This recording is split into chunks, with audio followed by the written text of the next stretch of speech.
Ake ngikhuleke kumhlaba wonke nibingelelwa yingwe ehamba namabhubesi impunga yesintu umfokambanjwa uKhathini. Namuhla bafowethu ake sibuke iphupho la uziphupha khona usenkonzweni ongakhonzi kuyo okanye usesontweni ongasonti kulo. Kwesinye isikhathi kwenzeke uziphuphe ufake ngisho izembatho zakhona kodwa wena ukhonzi kulona lelo bandla. Yabona bafowethu nodadewethu ayikho into ebaluleke njenganokuthi uma uwumuntu izinkolo zabanye abantu ungazibukeli phansi. Futhi ayikho into ebaluleke njenganokuthi uma ukhonza enkolweni okhonza kuyona uyithanda wena. Senze isiqiniseko sokuthi awuzigxeki ezinye izinkolo.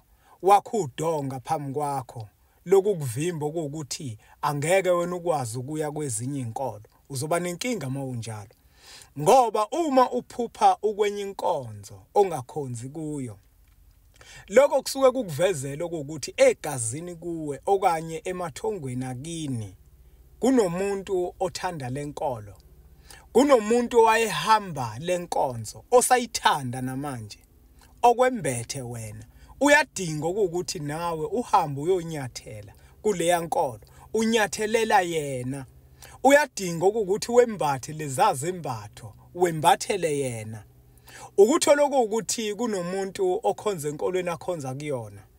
Kodwa isidalwa esikuyena noma isithunywe esikuyena noma ithonge likuyena eliphethe inhlanhla nemali alikhonzi kule nkolo yena akhonza kuyona. Likhonza kwenye inkolo.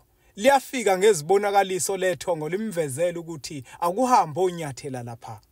Awuhambe mhlawumbe uye eZayoni ukuyozunga ezinsika. Awuhambe ukuye kwaShembe uyonyathela khona. Ngesizathu sokuthi wena ubambelele kule nkolo obambelele kuyona ungakwenzi konke lokho bese usizi luthi nami ngila. Yabona bafowethu nodadewethu njengoba siphuma emndenini enabantu abanenkolelo ezahlukene. Kukhona abakhonza lapha kube khona abakhonza lapha kube khona abakhonza lapha. Lokho kubufakazi bokuthi nabalele phansi kothuli lomhlaba. Naba bahambe enkolweni eyodwa efanayo.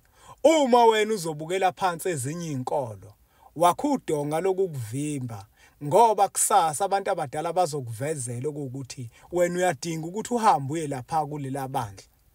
Uyakwazi ukuthi uma usonta la usonta khona kodwa unamaphupho akuvezela enye inkonzo. Hamba nakhona uye khona uyojabulisa lesithunywe sikwena ukuze naso sizokwazi ukuthi sikujabulise.